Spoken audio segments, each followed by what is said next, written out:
Hello, folks. Mark, Isaac Potter, and Dr. Rebecca A. Field. We've been visiting with you many times over the last few months. Most lately, it's been about the Great Invocation Prayer. And today I'm interviewing Dr. Field.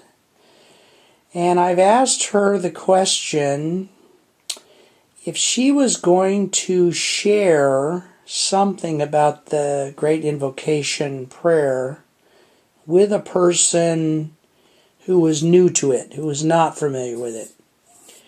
What would she have to say? That's the first question I'm posing.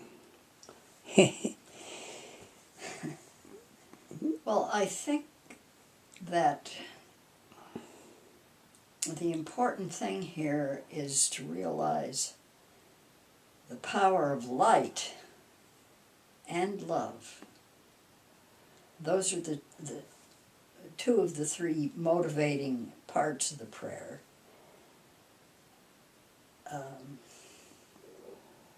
How would you say that to someone who is brand new to the prayer? You would say it that way? What do you... Probably I would, and I don't know if you understand what I mean by light, because light is substance, and it's a funny kind of substance, but nevertheless it is substance. And there is light that we can see, and there is light, for instance, that emanates from the soul that we don't see. Some people can see it because they can see auras and things of this nature, but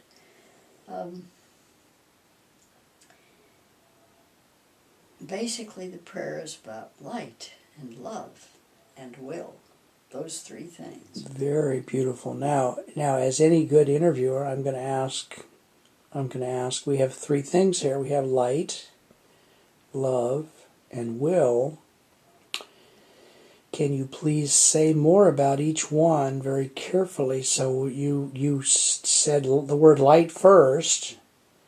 What would you say about light in regard to the prayer? Would you say that speaking the prayer has one emanating light into the universe, for example, or what would you say?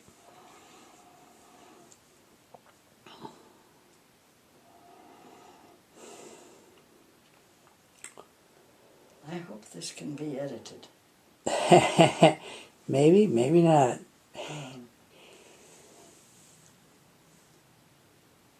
Well, I think the divine, however you want to call that, whether it's the source or the one or God or whatever it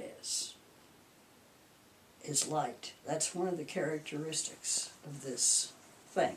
Okay, so when a person does the prayer, speaks the prayer, what's happening in regards to light?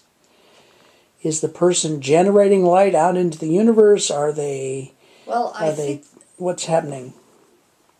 It's my understanding at this moment, and in 6 months, I'll probably be in a different place. But I think at this moment, at my stage of consciousness, is that we give the light of our consciousness and move this thing into the world. And it apparently has tremendous power. And that's why it's so important for conscious people to say this, because it can actually change the consciousness on this planet. And it can alter situations for the good of all. Okay. So are we, so it sounds like we've moved into the aspect of love about it, because you're saying it has some healing power, and it indeed has a great amount of power. And my understanding of this, and one of the reasons I'm so interested in what you're doing, is when we human beings speak this prayer, we are then helping to generate new light and new love and a new sense of will into the human race. Is that correct, or? Indeed. Yes, I think that's right. I tell you, Mark, the thing that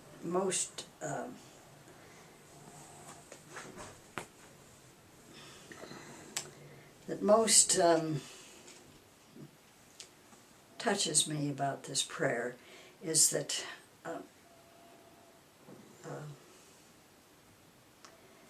it recognizes the divinity of man.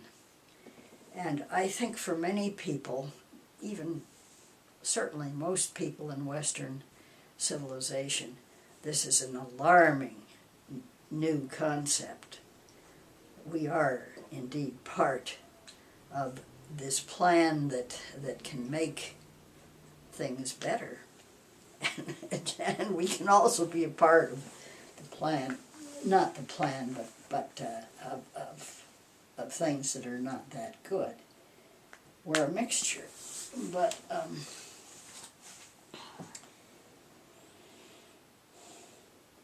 so what this in some way the beginning part of understanding this is what I like to say deceptively simple, because it's simply the act of speaking the prayer that helps us be some source of new love and new will and new light. And you're saying that even has the power to... All right, so let's stop for a minute. We'll come back.